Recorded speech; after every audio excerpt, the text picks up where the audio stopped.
malam hampir setiap tempat melaksanakan Isra dan Mi'raj. Ini malam peringatan Isra Mi'raj yang mungkin bukan untuk pertama kali diadakan di masjid yang kita muliakan ini.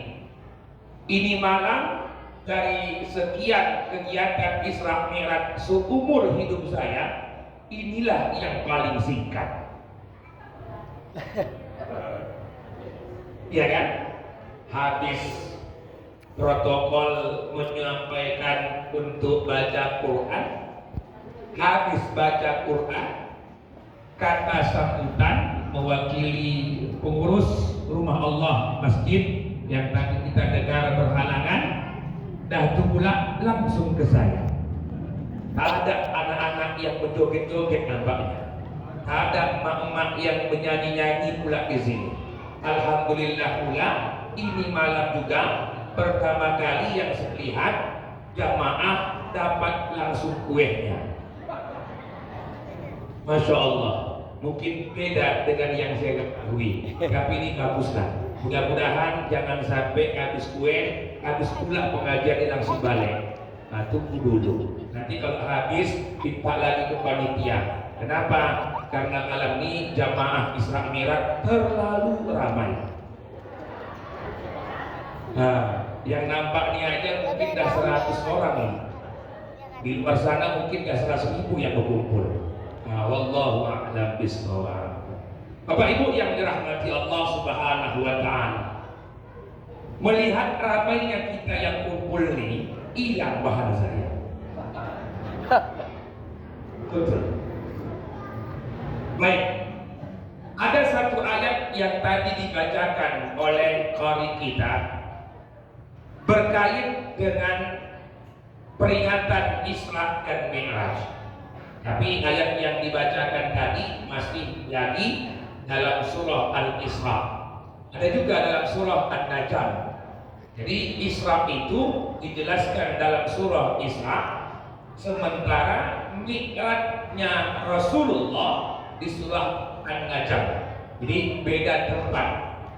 Sebab karena apa yang dialami oleh baginda Rasulullah itu Isra dari satu tempat ke tempat yang lain, dari Masjidil Haram ke Masjidil Aqsa, itu perpindahan masih lagi di dalam dunia atau masih lagi dalam bumi Allah.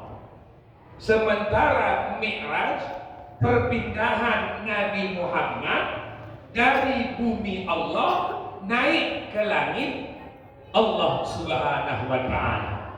Maka Isra dan Mi'raj tidak digabung dalam satu surah atau tidak beriringan antara ayat Isra dengan ayat Mi'raj. Allah Subhanahu wa taala menjelaskan berkait dengan Isra dan Mi'raj ini sebagaimana yang tadi dibacakan oleh qari kita. Subhanalladzi asra bi'abdihi laila. Terus. Saya suka begitu. Minal masjidil haram ilal masjidil aqsa. Lanjut Bu. Alladzi barakna haulahu linuriyahu min ayatina innahu huwas sami'ul basir. Terus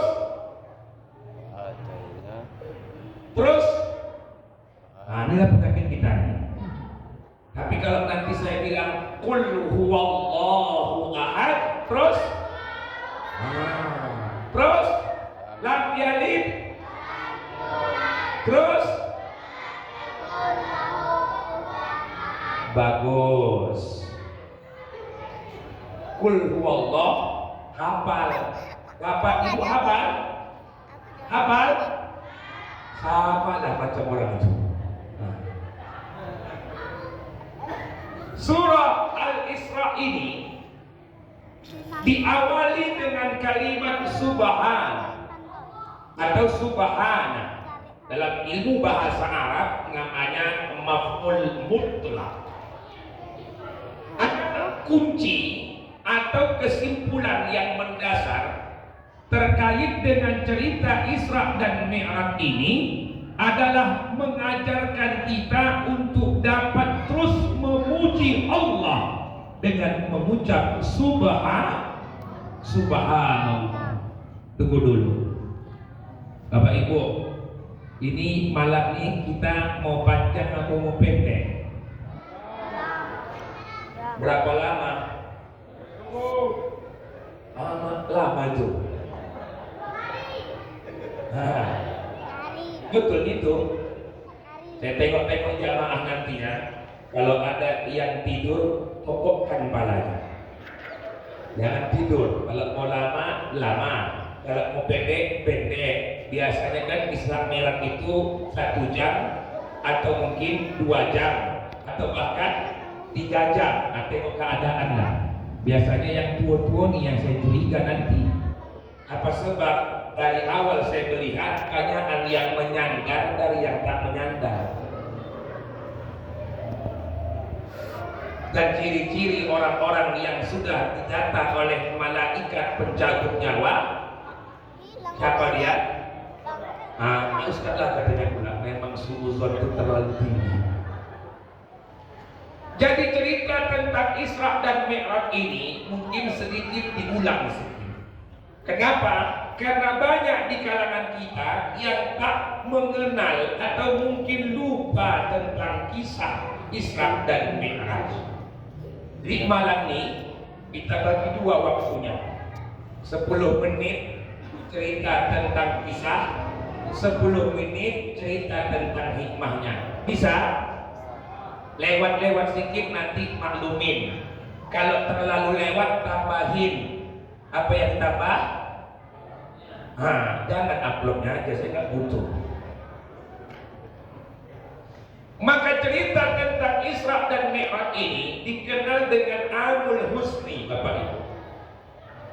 Cerita tentang bagaimana Allah Ta'ala menghibur atau tasbiyah kepada baginda Rasulullah Sallallahu Alaihi Wasallam. Jadi apa yang terjadi? Di mana baginda Rasulullah Sallallahu Alaihi Wasallam bersedih, berduka cita. Apa yang membuat dia sedih? Istrinya meninggal, pamannya pun meninggal dunia. Oh, siapa istrinya Rasulullah? Khadijah. Karena istrinya Rasulullah meninggal, maka Nabi Muhammad bersedih. Bapak-bapak ini kalau istrinya meninggal sedih atau tidak? Senang? Masya Allah. Bu, ada nggak bapak bawa istri di sini, Bu? Ada pula orang begitu. Bu, kalau pasangan ibu meninggal dunia, bapak tuh meninggal dunia, suami ibu meninggal dunia, sedih atau tidak? Nah, jawab dulu lah, senang bilang begitu. Balas juga orang ini gitu. Meninggal istri baginda Rasulullah Sallallahu Alaihi Wasallam, jarak 2 bulan, meninggal pula lagi paman baginda Rasulullah. Siapa namanya? Abu Thalib. Abu Thalib, Bu. Ini sejarah tentang Nabi ini mesti dalam benak kita. Apa sebab? Kadang banyak kita yang tak tahu. Dibuat acara maulid, dibuat acara Isra Mi'raj, habis maulid, habis Isra Mi'raj, tak ada yang menempel di kepala kita. Jadi, tadi istri Nabi namanya Khadijah. Paman Nabi Abu Thalib. Ayah Nabi Abdullah. Ibu Nabi Aminah. Atuk Nabi Abdul. Nenek Nabi dia tunggu 3 jam. Fatimah. Nah, itu tak tahu. Nama atok ibu ingat? Nama nenek ingat? Kenapa bisa ingat orang yang tak penting dibandingkan orang yang penting? Baginda Rasulullah Sallallahu Alaihi Wasallam orang yang penting, yang nantinya menolong kita dunia akhirat kita, yang ketika hidup ini belum tentu keluarga kita dapat menolong kita. Nah, ini berkait dengan cerita awal dulu. Jadi Nabi Muhammad dalam keadaan bersedih hati, lalu Allah menghiburnya, datanglah dua malaikat. Ini kalau mau dipanjangkan lagi Bapak Ibu, panjang ini kalah film India. Kalau nonton film India berapa jam? 3 jam. Itu kalau tambah nangis-nangisnya bisa 4 jam lagi bahkan. Cerita Nabi Muhammad dipanjang. Apa yang pertama kali ketika Nabi Muhammad berjumpa dengan dua malaikat tersebut? Datang dua malaikat itu membawa dua bejana dari emas. Lalu dada Nabi Muhammad dibelah, lalu hatinya dicuci dengan bersihnya air Zam-Zam. Yang ketika berkait dengan belah membelah nih, Bapak Ibu, belah membelah nih, ini bukan yang pertama kali terjadi pada baginda Rasul. Berapa kali Bapak Ibu dengar sejarahnya Nabi Muhammad dibelah dadanya? 2 kali. Berapa kali? Hah? 2, 3, 4. Betul lah. Nah, jangan Ustaz bilang angka begini, bilang 1, bilang begini, bilang 2, bilang begini 3. Berapa kali Bu? 4 kali. Pertama, kedua, tak ingat. Ketiga, kalau nenek-nenek atau atok tak ingat, maklum saya. Udah ada kabelnya yang minta kena solder, pakai timah begitu. Tapi kalau yang muda-muda minta ingat, itu parah namanya. Pertama, di saat Nabi Muhammad berusia 4 tahun.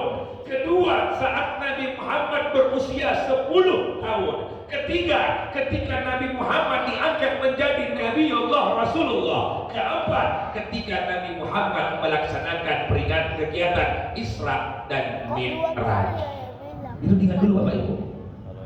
Jadi di sini berkait dengan Isra dan Mi'raj ini, makanya kalau dalam kisah yang begitu panjang, secara singkat Allah menyebutkan dengan awal kalimat ayat Isra itu dengan bahasa subhan.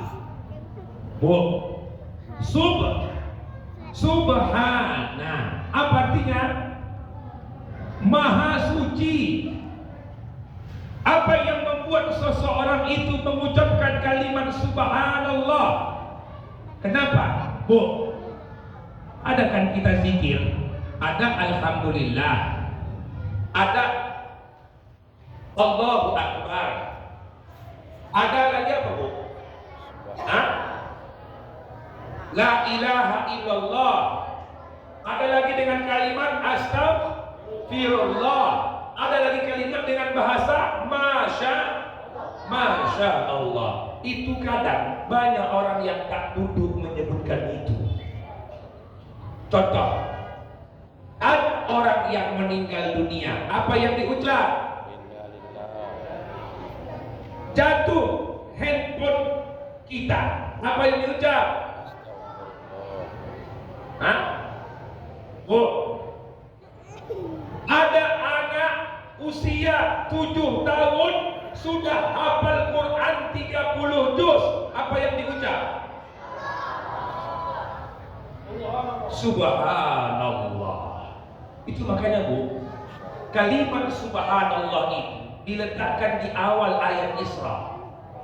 Saya kajian tafsir Bapak Ibu. Jadi kalau kita teliti kembali, ada ayat yang berkata bahwa zikir terbaik itu la ilaha illallah atau hadis baginda Rasulullah. Ada juga yang mengatakan zikir atau ayat kalimat terbaik yang diucapkan subhanallah. Mengapa demikian? Karena ketika orang mengucapkan subhanallah, hatinya, pikirannya mengakui bahwa dirinya tidak ada apa-apanya dibandingkan Allah Ta'ala. Allah bisa berbuat di luar akal sehatnya. Allah bisa berbuat sesuatu yang tidak akan mampu makhluk manapun untuk memperbuatnya. Maka kalau dari awal tadi cerita, sebelum lagi Isra ini dibelah. Bu, kata si bapak, engkaulah bulan, engkaulah bintang. Apalagi bahasanya? Ada yang mengatakan engkau matahari? Enggak ya? Engkaulah bulan, engkaulah bintang. Kalau kau tak percaya, belahlah. Oi, mak jangan ini pula yang bercakap begitu. Belahlah dadaku. Pernah ibu belah dada bapak? Kalau memang dia cinta betul-betul, coba belah dadanya. Oh, kalau memang dia cinta, belahlah dadaku. Betul, ambil pisau ke dapur, belah dadanya. Betul tak dia cinta? Matilah pak, katanya. Kenapa demikian? Karena kita bukan orang terpilih dan bukan malaikat yang membelah dada kita. Bu, pernah jumpa malaikat? Mau jumpa? Mau jumpa? Mau bu? Yang mau tuh biasanya yang banyak utang itu. Malaikat satu-satunya yang akan dijumpai manusia, malaikat yang bertugas mencabut. Mana yang mau jumpa di tangan dulu? Biar kita dianginkan di sini. Yang membelah malaikat, yang dibelah orang pilihan. Maka kalau bicara tentang logika, wajar Allah Ta'ala menyebutkan dengan bahasa subhana. Kenapa? Karena peristiwa tentang Isra dan Mi'raj ini takkan pernah masuk di akal manusia. Kenapa? Karena ukuran mempercayainya bukan akal tapi iman. Baik, itu tadi yang pertama.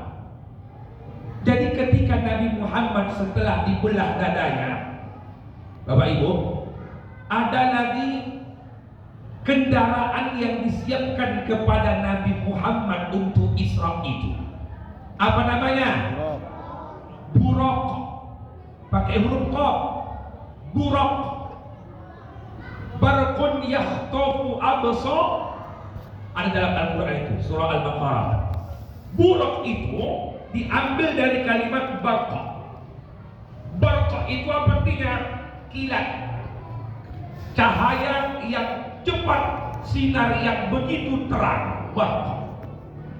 Lalu kendaraan itu binatang, bukan mobil, bukan pesawat, bukan helikopter. Kendaraan itu disebutkan oleh ulama binatang berkaki 4, tidak lebih besar tidak lebih besar dari seekor kuda dan tidak lebih kecil dari seekor kedelai apa keledai? Keledai. Ini biar tipis nih. Saya sebut kedelai katanya. Tidak lebih besar daripada kuda dan tidak lebih kecil dari keledai. Nah, binatang tersebut sekali melangkah, Bapak Ibu, sekali melangkah, digerakkannya aja kakinya sekali, langsung sampai dari kota Makkah ke kota Madinah, Yerusalem, Palestina.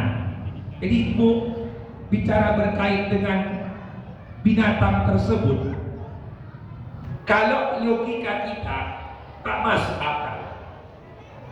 Kita dari sini ke Amplas berapa lama kira-kira? Setengah jam cukup. Naik kereta, naik mobil, Anggaplah 40 menit. Bisa nggak dari Adirituani ke Amplas 5 menit? Hah? Bisa, tapi nggak sampai Amplas. Simpang Istiqlal ada kuburan sebelah kiri. Jadi sampainya bukan ke Amplas, tapi kuburan. Sama pula. Kenapa demikian? Ini Sama pula. logika kita mengatakan kalau dari sini ke Amplas tak bisa 5 menit. Belum ada kendaraan supersonik yang bisa melangkahkan tubuh kita dari Adirituani ke Amplas dengan waktu 5 menit. Kenapa? Karena itu belum sampai dengan kemampuan sesuai kemampuan Allah Ta'ala. Itu satu. Sampai Nabi Muhammad di Masjidil Aqsa, Bu, Nabi Muhammad menjadi imam sholat. Nabi sampai di Masjidil Aqsa, Nabi sholat sebanyak dua rakaat. Siapa makmumnya? Tadi kan yang berangkat Nabi Muhammad sendiri dengan malaikat. Siapa makmumnya? Ada yang berkata malaikat, ada yang berkata malaikat ikut, nabi-nabi yang dulu ikut, Rasul pun ikut menjadi jamaah daripada solat yang dipimpin Nabi Muhammad. Pak, ada kawan kita yang sudah mati. Bu, ada kawan ibu yang udah buat pun ibu. Ada kawan kita, jiran tetangga, sangat famili, keluarga yang udah meninggal dunia lebih duluan. Ibu kapan nyusul? Belum tahu, mau cepat mau lambat. Ini kenyataan. Seketika Nabi datang ke Masjidil Aqsa, para nabi, para rasul, malaikat menunggu Nabi Muhammad. Yang menunggu itu siapa? Mereka yang sudah meninggal duluan. Maka Nabi yang memimpin sholatnya. Kalau kira-kira ibu nanti malam pulang dari sini, istirahat tidur, bangun tengah malam jam 2 pagi, sholat ibu bapak 2 rakaat, 4 rakaat tahajud. Ada pula kawan kita yang udah meninggal 10 tahun lalu ikut sholat di belakang. Kira-kira hah? Allahu Akbar, Allahu Akbar. Tadi aku berwuduk sendirian, masuk kamar ini sendirian. Waktu Allahu Akbar, ada pula lagi yang bilang Allahu Akbar waladdallin amin. Kok makin rame? Ya kan? Tadi sendirian. Ruku awak Allahu Akbar. Sambil udah bukan? Hah? Udah mulai menggeletar nggak tuh? Udah mulai menggeletar tuh. Sami Allahu liman hamidah, Rabbana walakal hamd. Baru di situ apa? Sujud. Allahu Akbar. Betulnya sujud. Kalau saya imamnya, saya intip itu. Itu apa? Intip dari belakang. Nah, ada orang menyaruganya. Kira-kira sholat lanjut apa berhenti? Hah? Jujur. Kalau saya cicing, Bu. Apa sebab? Karena yang datang tuh udah meninggal dunia. Ini logika kita tak masuk akal. Sampai pula lagi Nabi Muhammad dari kota Yerusalem tuh, dari Masjidil Aqsa, lanjut lagi kembali naik Mi'raj, ketemu dengan di langit pertama Nabi Adam. Sebutkan aja Pak 25 Nabi, pasti kena nanti itu. Nabi Adam. Kalau enggak Nabi ini Nabi itu, ya kan? Urutkan aja 25, itu pasti nyampe. Pertama kali yang dijumpai oleh Nabi Muhammad di langit pertama namanya Nabi Adam. Habis itu Yahya. berapa langit? Berapa langit? 7. Pertama Nabi, Adam. kedua Nabi, Yahya. ketiga Nabi, sebut aja nak. Keempat Nabi, Yusuf. kelima Nabi. Ini yang berkait dengan Nabi ini tak ada yang hafal ini, betul tak Bu? 5 Harun. 25 Nabi tak hafal. Jangankan 25 Nabi, Pak Bu, nama bulan pun tak hafal. Ini bulan apa? Iya Bu, anak baby saya pun tahu Februari. Sya'ban. Bulan Islamnya Sya'ban. Sya'ban.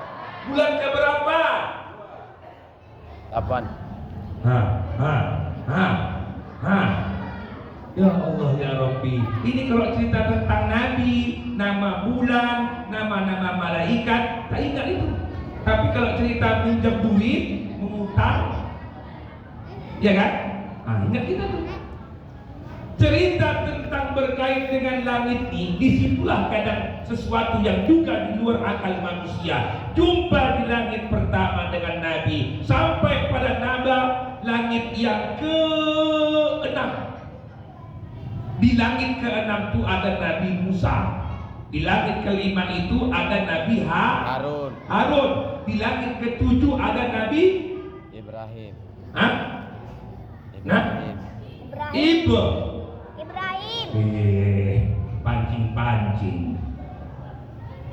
Jumpa dengan Nabi Musa alaihi salam. Maka setelah beliau berjumpa dengan Nabi Musa, berjumpa dengan Nabi Ibrahim, lalu malaikat Jibril mengajak Nabi Muhammad berjumpa atau bahkan dalam riwayat yang lain ikut masuk ke surga, ikut masuk ke neraka. Jadi kalau kita bilang, Bapak Ibu, yang duluan masuk surga itu Nabi Muhammad, yang duluan masuk neraka itu pun Nabi Muhammad. Bukan untuk masuk selama-lamanya. Kenapa? Karena sekarang surga itu sudah ada, neraka itu pun sudah ada, tapi penghuni surga, penghuni neraka belum ada. Bapak Ibu, ulang lagi ya. Surga itu sudah ada, neraka itu sudah ada, masuk belum ada. Jadi Nabi Muhammad diperlihatkan oleh Allah Ta'ala ketika dia masuk dalam neraka, mereka yang mendapat siksa neraka. Siapa di antaranya? Mereka yang lidahnya dipotong. Kenapa lidahnya dipotong? Bu, karena lidahnya ini tak berhenti bercakap. Kenapa lidahnya dipotong? Karena lidahnya bercakap yang tak betul, berbohong, apalagi menghibah, apalagi memfitnah. Kenapa demikian? Karena lidah aspek pertama yang berbuat dosa. Bu, Ibu tahu nggak Bu? Penghuni neraka paling banyak laki-laki atau perempuan? Kenapa Bapak tiba-tiba cakap ini? Ulang lagi. Penghuni neraka paling banyak perempuan. Kenapa perempuan paling banyak masuk neraka? Hah?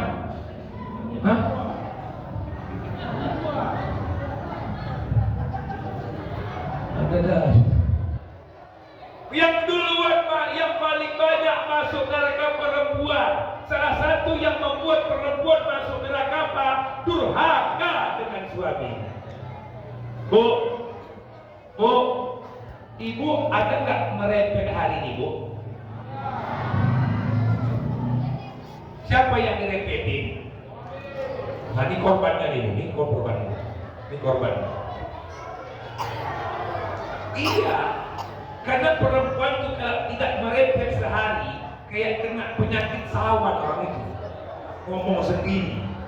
Memang perempuan memang suka bercakap. Betul nih Bu? Di kamar mandi tak ada orang nyuruh dia bernyanyi, bisa dia menyanyi satu album tuh. Ya kan? Di dapur gara-gara hilang sendok entah di mana letak gula. Masya Allah, panjang kali lebar kali tinggi itu cakapnya itu. Iya kan? Makanya kalau dulu perempuan sebelum nikah wajar dipuja suami. Engkaulah bulan, engkaulah bintang.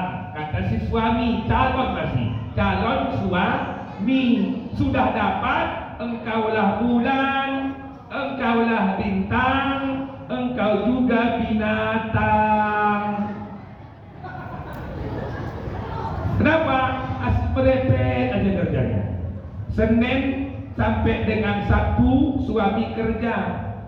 Minggu suami tak kerja. Oh bang, jemur pakaian bang. Oh bang, sapu rumah tangga bang. Akhirnya apa? Kabur suami. Tengoklah Bu, ini fitrahnya nih. Yang paling banyak memancing siapa? Laki-laki. Senin sampai Sabtu kerja. Hari Minggu takut direpeti, keluar lagi dari rumah. Untuk apa? Mancing. Jadi jangan salahkan ibu-ibu, ya Bu, kalau ada bapak-bapak yang suka mancing. Kenapa? Karena tak mau direpeti oleh ibu nantinya. Nah, ini berkait dengan kenyataannya. Baik, Bapak Ibu jamaah yang dirahmati Allah Subhanahu wa Ta'ala. Setelah Nabi melihat neraka, lalu Nabi ditunjukkan bersama malaikat Jibril melihat kepada surga Allah. Dia tengok bagaimana indahnya surga. Sampai dalam riwayat pun, ya kan, ketika ingin beranjak dari surga, dia terdengar sandalnya sahabatnya bernama Bilal bin Rabah. Apa yang dibuat Bilal bin Rabah? Ketika Nabi balik ke Makkah setelah Mi'raj itu, maka ditanya, apa yang kau perbuat sehingga aku mendengar sandalmu dalam surga Allah waktu aku Mi'raj? Apa kata Bilal? Aku memperbuat sesuatu yang tidak engkau ajarkan, yaitu setelah aku setelah berwudu, maka aku sholat sunat wudu. Pernah buat Bu? Amalkan dulu. Itu juga salah satu sebab kita masuk surga Allah. Samanya dengan begini nih. Tak semua yang diajarkan Nabi itu, ya kan, menjadi satu larangan bagi kita, atau tak semua yang tidak disuruh Nabi menjadi bid'ah yang diharamkan. Kenapa? Karena tak semua yang kita anggap tidak dikerjakan Nabi salah dalam pandangan Allah dan Rasulnya. Ini contoh misalkan, Bapak Ibu, ini kursi dari mana? Selama saya pengajian di sini belum ada kursi ini. Ini punya siapa? Punya masjid apa punya pinjam? Minjam. Meja? Minjam. Ini kue yang bertutup nih? Yalah, beli, nggak mungkin minta. Semua yang kita perbuat ini pernah nggak dibuat Nabi? Tapi kalau ini tidak dibuat, akan tahu orang cerita singkatnya pun tentang Isra Mi'raj. Kenapa? Anak-anak sekarang nih udah lain juga itu. Nah, ini anak-anak nih, anak-anak kita nih. Nah, tahu nggak cerita tentang film Malaysia Upin Ipin? Tahu Upin Ipin? Tahu Upin Ipin? Beda Upin sama Ipin apa? Yang ada songkok di kepalanya, yang ada rambutnya lurus. Hah? Mae, tahu lagi ini? Tahu lagi? Jangankan mereka tahu, emak-emaknya pun tahu. Saya pernah nengok satu keluarga, neneknya, emaknya, anaknya 3 tingkatan nonton pagi-pagi Upin Ipin. Masya Allah, anak-anak suka, emak-emak suka, nenek-nenek suka. Sekarang tak ada lagi Bu Pak. Saya ingat dulu waktu masa sekolah, dulu saya pernah juga pesantren, tapi tak tahan sama Ustaz Teguh dulunya. Saya cabut dari pesantren. Setahun tuh 4 pesantren yang saya ikuti, tak cocok, berantem aja kerjanya.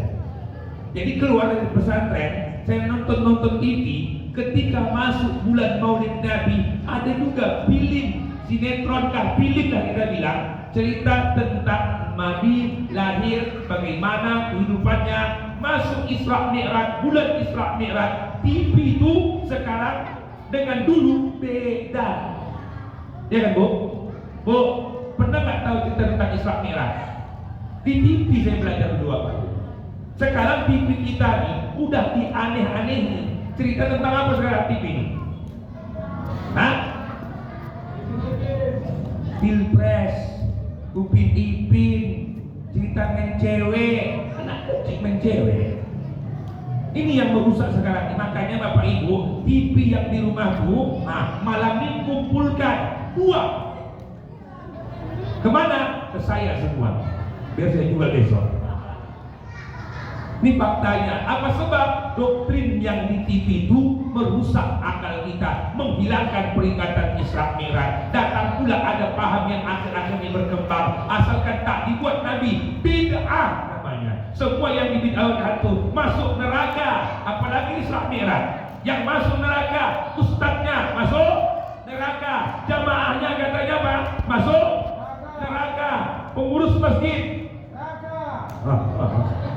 itu yang bilang Pak, bukan saya. Dia kalau kita neraka, masuk neraka katanya. Stop. Baik, Bapak Ibu jamaah yang dirahmati Allah, udah jam 10 udah rupanya. Lanjut apa tidak ini? Lanjut. Ingat ya, kalau lanjut tadi lain ya kan. Baik, Bapak Ibu yang dirahmati Allah. Ketika Nabi Muhammad Kaget aku. bercerita atau mungkin menyampaikan apa yang disampaikan, yang dialami waktu Isra dan Mi'raj, maka orang yang pertama kali mengakui cerita keadaan kejadian Isra Mi'raj itu adalah sahabat baginda Rasulullah yang menjadi khalifah pertama, bernama Abu Bakar Asin. Abu Bakar. Nah, Abu Bakar. Nah, sekarang. Nah, tadi paman Nabi Abu Thalib. Ada lagi Abu yang lain? Abu Bakar. Apa lagi Abu? Ini baru paten nih. Abu Janda. Familiar sama beliau nih.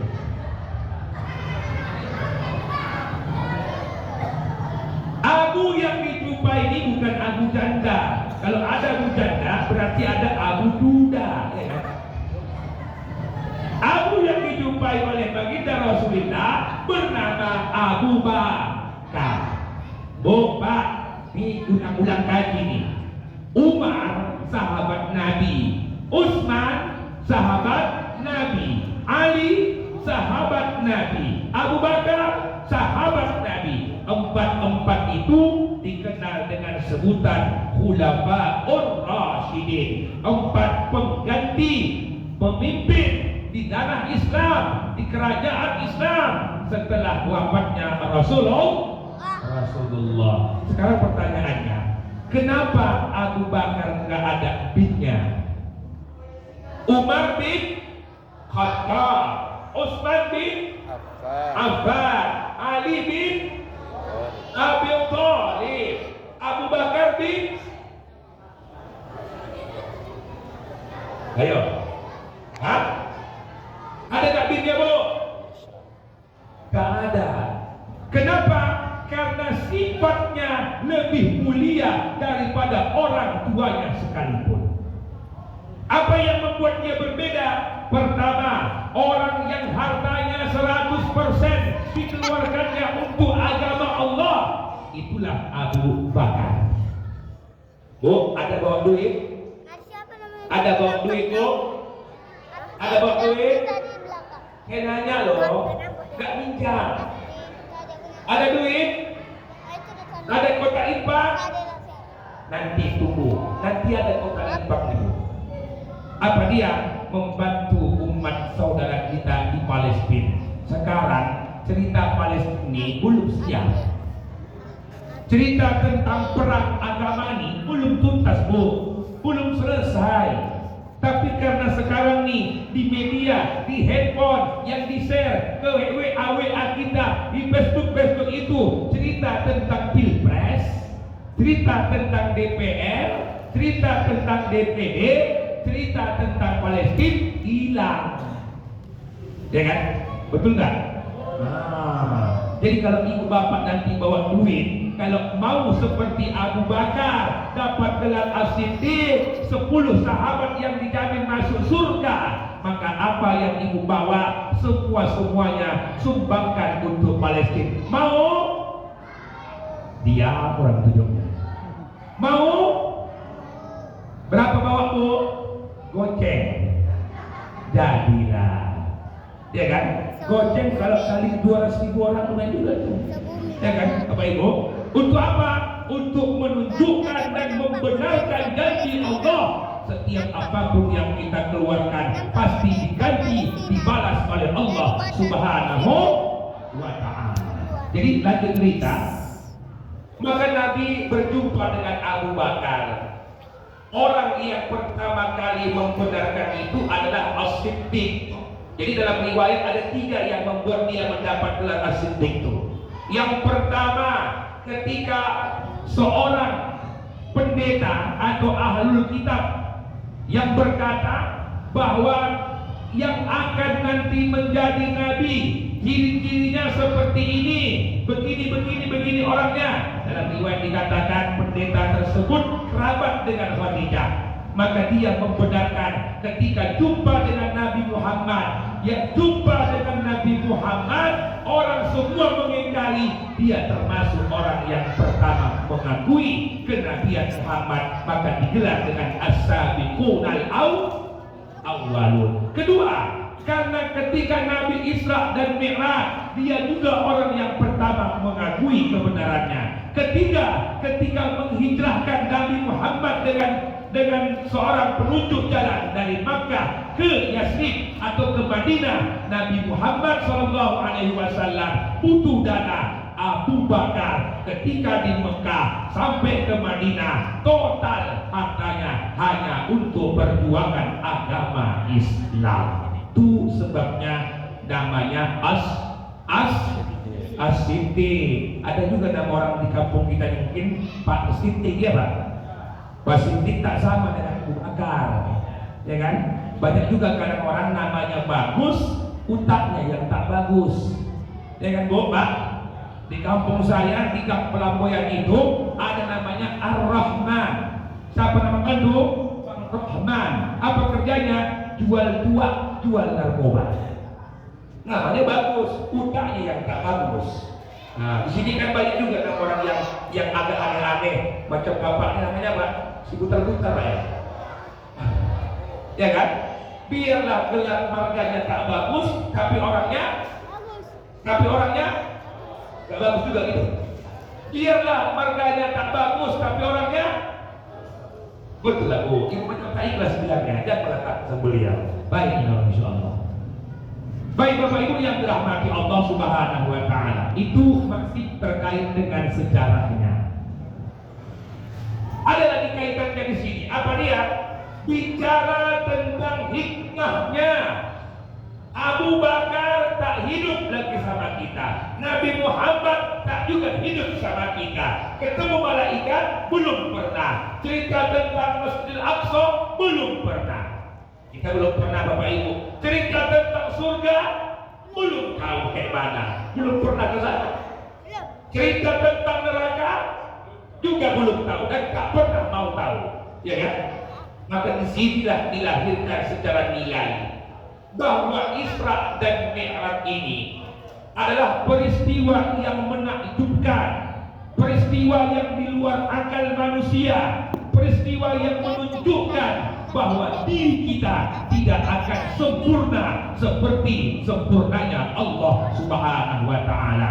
Maka orang-orang yang beriman, kalau dia ingin total mendapatkan ridha Allah, kenalilah diri masing-masing.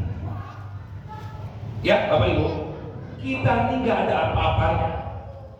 Bapak Ibu, kita ini sehebat-hebat apapun diri kita, tidak akan bisa melampaui hebatnya Allah Subhanahu wa Ta'ala. Maka ketika kita menyadari bahwa diri kita ini belum ada apa-apanya sama Allah, maka teruslah bergantung pada Allah Subhanahu wa Ta'ala. Jadi Bapak Ibu yang dirahmati Allah, saya baca dalam kitab tafsir Ar-Razi, Nabi Muhammad kan yang Isra Mi'raj, betul kan? Bukan Nabi yang lain. Tapi kenapa Allah Ta'ala mengatakan dalam ayat tersebut Subhanalladzi asra bi'abdihi? Apa tak bisa Allah katakan dengan bahasa asra bi Muhammadin? Bisa aja. Tapi kenapa Allah sebutkan dengan bahasa abdun? Apa maknanya? Hamba Allah. Kalau mereka yang mengaku-ngaku hamba Allah banyak, kita ini masih ngaku-ngaku hamba Allah. Tapi mereka yang mengaku hamba Allah harus sesuai dengan karakter bagaimana hamba Allah Ta'ala tersebut. Maka Nabi Muhammad bukan dipanggil dengan Isra-nya nama beliau, tapi Isra dengan sifat beliau. Apa sifat Nabi Muhammad? Salah satunya berbuat ibadah, ketaatan, ketundukan pada Allah Ta'ala dengan perasaan sukacita. Ya Bu, kita ini beramal, kalau tak ada perasaan senangnya, tak lanjut nih Bapak Ibu. Ya kan? Ibu bapak kemari datang mendengarkan Isra Mi'raj malam ini atas dasar senang apa dipaksa? Senang. Bu, senang apa dipaksa? Senang. Apa yang membuat senang? Snack. Oh, dapat gue. Ya kan? Atau karena disuruh suami tadi, awas kode ya, kalau kau tak datang nanti Isra dan Mi'raj, tak kukasih kau masuk rumah. Itu suami apa ini bilang begitu? Ya kan? Atau diancam, atau karena hal-hal duniawi, atau karena hanya ingin ini dan itu. Maka orang yang beriman pada Allah, yang ketika mengaku aku hamba Allah, maka setiap apapun yang disuruh Allah, ada pengajian, ada masjid disuruh berjamaah, masih lagi hidup, setiap yang diperbuat dikerjakan atas dasar senang dulu. Aku senang. Kalau aku senang, maka itulah orang yang menghambakan diri pada Allah Subhanahu wa Ta'ala. Bu, tadi sholat subuh, betul semua sholat, betul semua sholat di masjid apa di rumah, berjamaah apa tidak?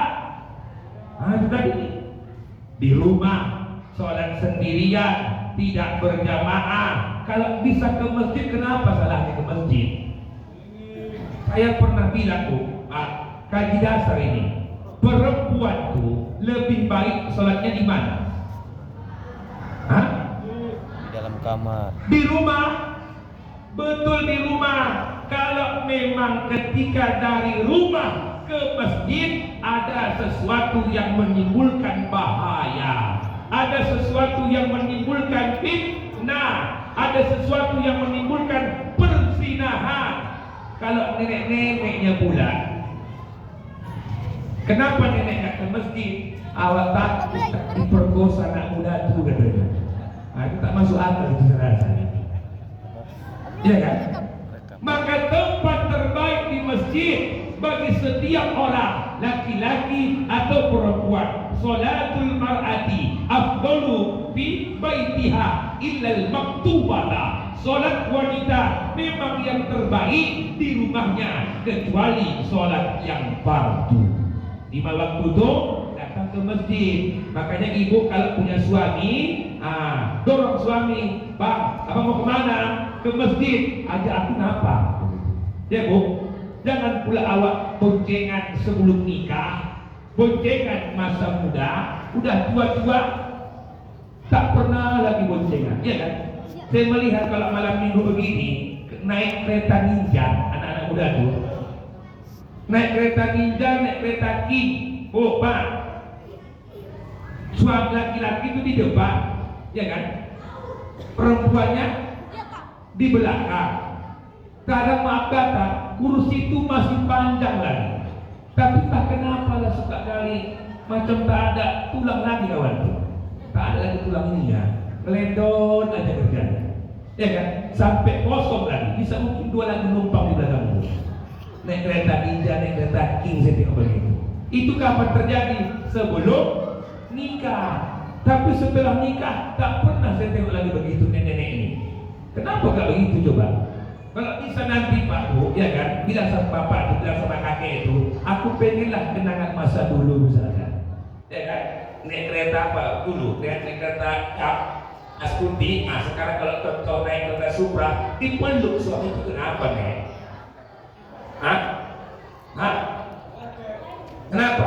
Ini banyak sekarang yang aneh-aneh saya tengok ini. Betul Bapak Ibu, ya kan, yang berkait dengan masalah romantis ini perlu. Romantis ini perlu Bapak Ibu. Walaupun kita masih hidup atau masih tidak, walaupun kita sudah tua, tunjukkan juga romantis itu. Ya kan?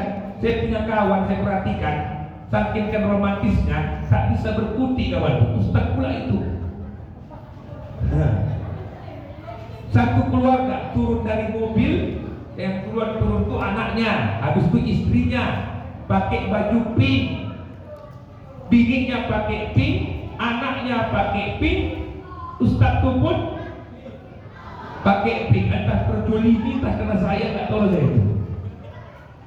Ini fakta yang terjadi ini berkait dengan hidup kita yang harusnya sesuai dengan yang sebenarnya. Maka untuk ke masjid datanglah Bapak Ibu. Apa sebab? Karena itulah yang menunjukkan rasa senang kita. Itu yang pertama. Kedua, dalam peringatan Isra dan Mi'raj ini mengingatkan tentang sholat Bapak Ibu. Saya pendidikannya bidang hukum, S1, S2, sampai lulus 4 S3 walaupun tak tuntas bidang hukum, syariah wal qanun al-Faransiyah di Mesir, syariah wal qanun di Sudan, lanjut balik di Medan, baru lanjut lagi ke S3-nya. Bicara tentang hukum yang paling susah untuk diterapkan berkait dengan sholat Bapak Ibu. Kalau umroh gampang, ada Ustaz sini Ustaz Teguh. Travel Amira Makkah, ada promo katanya 2 juta Bu. 2 juta ke tanah suci. Mau Bu? Mau? Ah, sampai nanti di tengah-tengah laut tuh campakkan. Karena duitnya kurang katanya. Cuma segitu cukupnya 2 juta aja kan Ustaz. Nah, jadi bicara berkait dengan ibadah Bapak Ibu, berkait dengan nilai tadi ini, maka peristiwa Isra dan Mi'raj walaupun sholat yang dikerjakan 5 waktu, tapi pahalanya selama seperti 50 waktu. Sekali berbuat baik, Allah kasih 10 kebaikan. Sekali kita sholat, kali 10. 5 kali sholat dalam sehari semalam, kali 50. Dikerjakan berjamaah 27 kali 50 berapa? Dikerjakan di Masjidil Haram kali 100.000 berapa? Besar nggak Bapak Ibu? Besar. Maka ibadah yang paling banyak mendatangkan pahala itu sholat. Jadi Bapak Ibu lihat tuh. Maka ada orang yang tak sholat, seluruh kebaikannya tidak diterima Allah Ta'ala. Baik belum tentu baik antara manusia sesuai dengan baik di mata Allah Ta'ala. Orang kafir pun banyak yang baik Bu. Banyak orang kafir. Nanti contohlah masuk Idul Adha, ada orang kafir ngasih kurban Bu, tapi bukan kurban, ya kan? Ngasih yang terlembu banyak. Bulan Ramadan pun nanti saya banyak perhatikan tuh, orang kafir ngasih buka puasa pun ada, ya kan? Sekarang pun orang kafir ada juga yang begitu, ya kan Bu? Terlagi. Biasanya kalau dah mau pilpres ada namanya serangan pacar. Apanya Bapak ini? Serangan? Astagfirullah. Ada serangan kacar. Serangan setan. Serangan bajar yang mengasihi orang Islam. Belum semua orang Islam, orang kafir pun banyak. Ya kan? Itu banyak agama-agama luar. Tidak sebutlah nanti berikut kita. Ya, yang dimana duitnya banyak. Kenapa? Karena orang yang paling kaya di dunia ini bukan orang Islam. 10 orang terkaya di dunia ini tak ada orang Islam. Apa Pak? Oh. Itu yang faktanya, ya kan? Tempat fotokopi paling kaya bukan di Tuani. Di mana paling kaya Pak? Cina. Kenapa begitu? Karena memang Allah kisahkan dunia ini surga bagi orang kafir, penjara bagi orang beriman. Ini faktanya. Jadi kalau kita beribadah tapi tak sholat, saya umroh Ustaz, saya haji Ustaz, tapi berharap nanti kalau aku pulang umroh baru aku bisa sholat. Harapan begitu, maka itu bukan ibadah namanya. Harusnya apa? Sholat dulu baru umroh. Ada pilih dulu Bapak Ibu. Ada pilih dulu. Sepilih itu dengan cerita tukang bubur Nek Haji. Apa pilih itu? Ini judulnya Pak Haji belajar ngaji. Ada dulu pilih begitu. Pernah nggak awal itu? Pak Haji belajar ngaji. Di stop film itu. Kenapa? Tak layak. Udah haji baru belajar mengaji. Sebetulnya belajar dulu waktu ngaji baru berangkat ke tanah suci. Ini sekarang ini zaman terbalik lagi. Maka image orang yang ke tanah suci sekarang ini bukan orang yang alim, bukan orang yang layak, tapi karena ada duitnya. Makanya kalau di sini nanti ada ustaz-ustazku berkait dengan travel umrah, saya hantam mati kawan. Kenapa? Saya tahu semua bagaimana permainan itu. Dan disitulah kait dengan untuk akhirat, untuk dunia yang dicampur adukan. Apa sebab? Banyak ustaz itu bukan karena nilai agama, tapi mencari keuntungan. Ini loh Bapak Ibu, ya kan? Saya dari mana-mana Bapak Ibu kalau mengkaji ibadahnya, yang banyak salah. Ustaz jadi imam dapat salahnya, ustaz ceramah kena salahnya. Mending awak diam aja kan. Nah, ini fakta berkait dengan nilai. Sholat itulah yang jadi ukuran. Kita bisa buat baik. Ibnu Rajab Al-Hambali beliau katakan, kalau tadi ada orang yang tak sholat isya sampai dia ke sholat subuh, segala apapun kebaikan yang dikerjakannya, segala apapun pengorbanannya, satu pun tidak diterima Allah Subhanahu wa Ta'ala. Itu makanya Bapak Ibu, semasa hidup wajib sholat. Tak bisa berdiri, duduk. Tak bisa duduk, tiduran. Berbaring. Tak bisa tiduran, jangan dulu. Isyarat. Apa Pak? Isyarat. Isyarat. Tak bisa isyarat, tunggu dulu. Jangan pakai orang mati, pakai hatinya. Selama dia masih hidup, maka wajib untuk sholat. Mulai kapan sholat?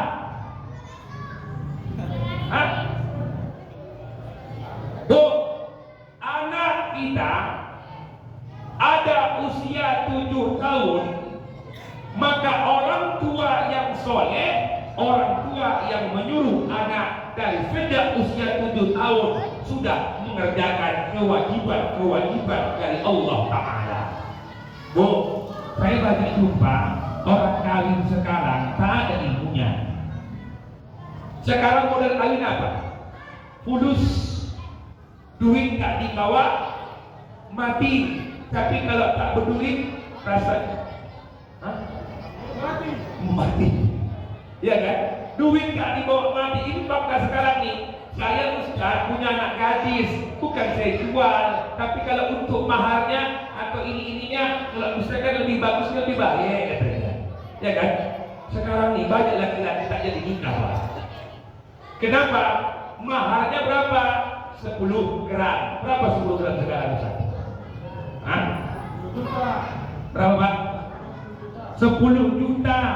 Uang antar cukup 10 juta. Uang angus anak bapak nanti bapak ibu ya. Nanti begitu. Jadi modal 20 juta atau 10 juta selesai pernikahan. Nah, itu betul, iya kan Pak? Amin. Amin. Pengen perubahan. Nah, jangan lupakan itu untuk tanggal 14. Bapak Ibu yang dirahmati Allah Subhanahu wa taala, kita lanjutkan lagi. Maka ibadah yang pertama adalah sholat, dan banyak orang yang sholat tapi tak sholat. Ulang lagi, dia sholat tapi tak sholat. Kenapa? Karena dia tak mengerti tentang sholat.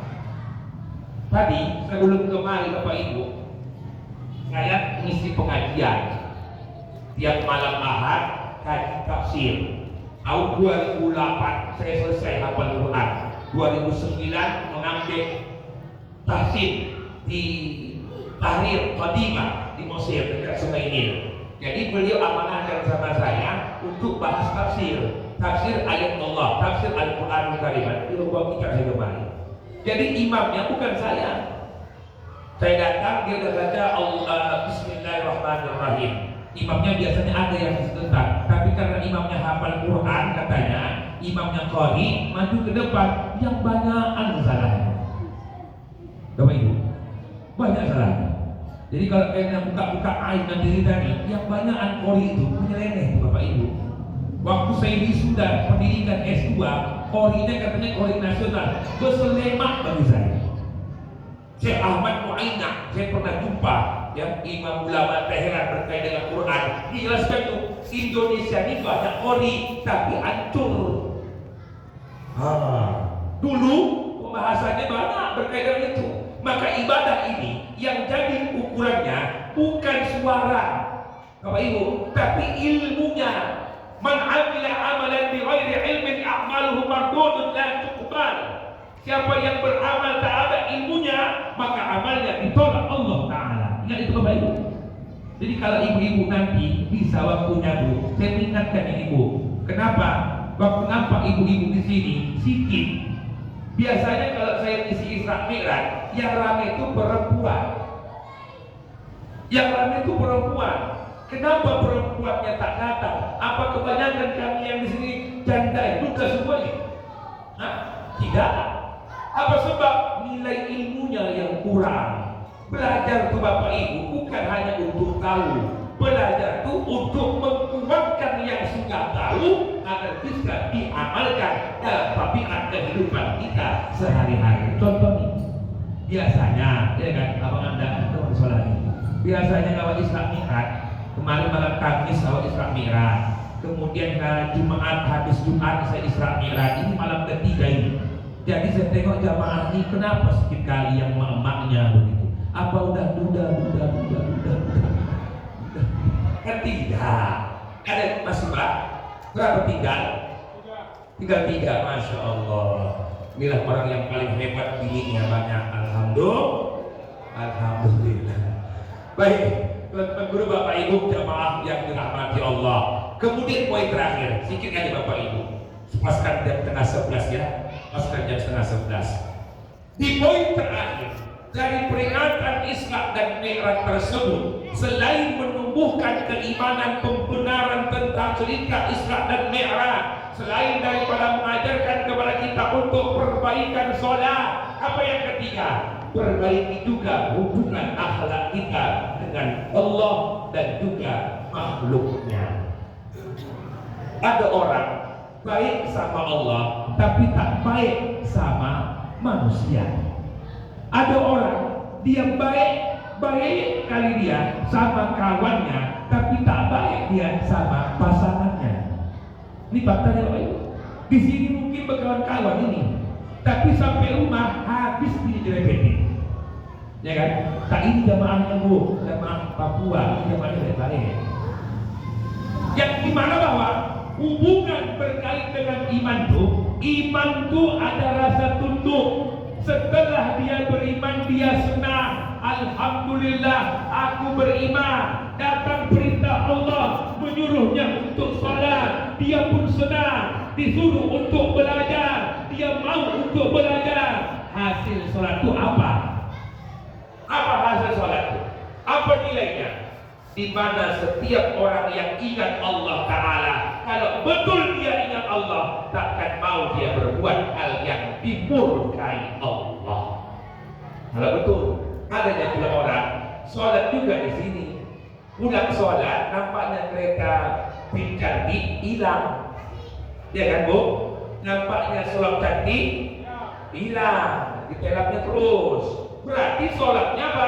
Tidak diterima Allah Ta'ala. Satu kitab masyhur Al-Hikam. Mungkin di sini ada pengajian. Saya dengar ada pengajian tasawuf ya. Ada tasawuf Ustaz Dr. Abdullah Sani Usman LCMA. Dr. Abdullah Haji Abdullah Sani Usman LCMA.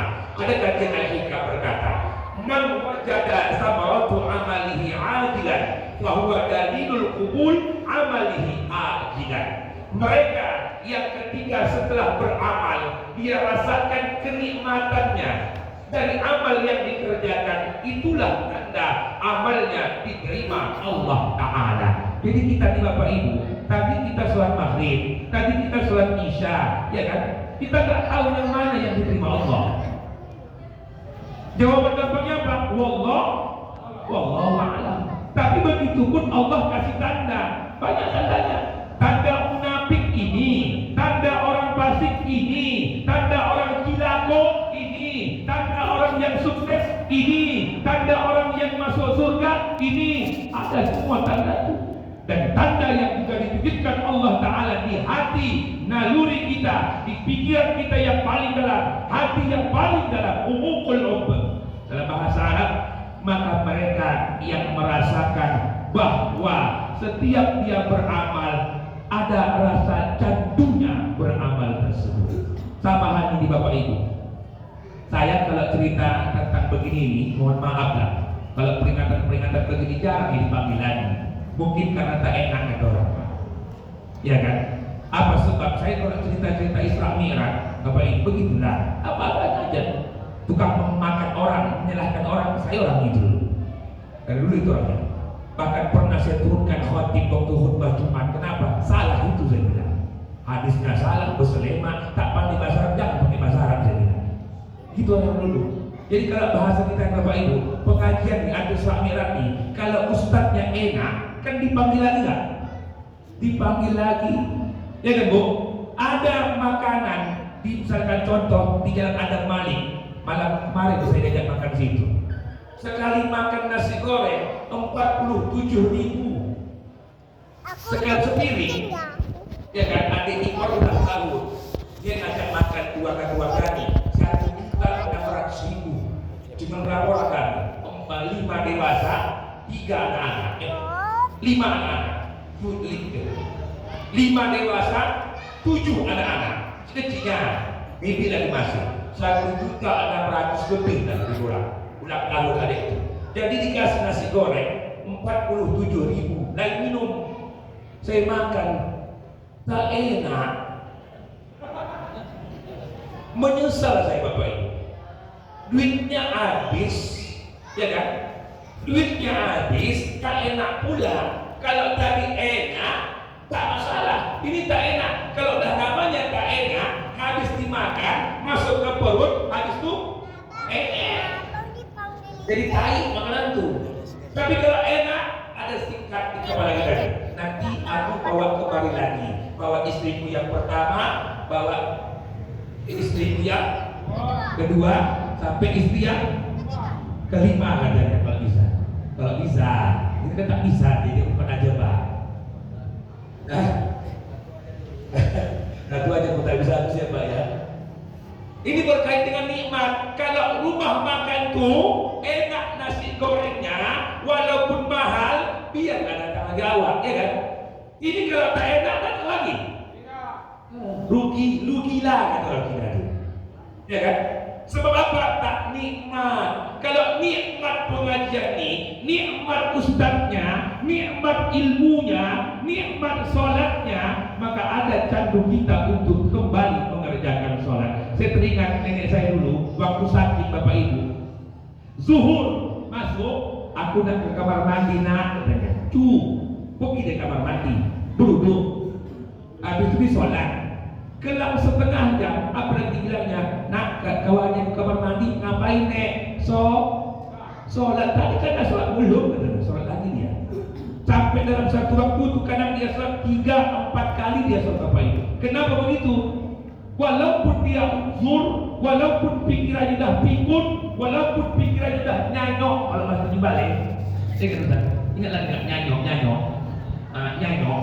Udah nyanyok pikiran tuh, tapi yang nyanyoknya itu masih yang baik, sholat. Ada juga orang nyanyok, ya kan? Yang ini lagi, tak apa-apa nyanyoknya. Gak usah sebutkan lah, ya kan? Jamaah saya bulan 9 kemarin, waktu saya bawa umroh ke Takin, umroh yang ketiga kalinya, waktu di mobil Pastor tuh, tidur dia, apa dibilangnya? Jangan lupa ya, bongkahan semen itu sekian katanya. Yang diingatnya proyeknya aja yang diingatnya, bukan akhirat yang diingatnya. Ini kita yang ketika beramal, ada candunya jangan dunia saja, ada akhirat. Ibu-ibu ini ada candunya, ada.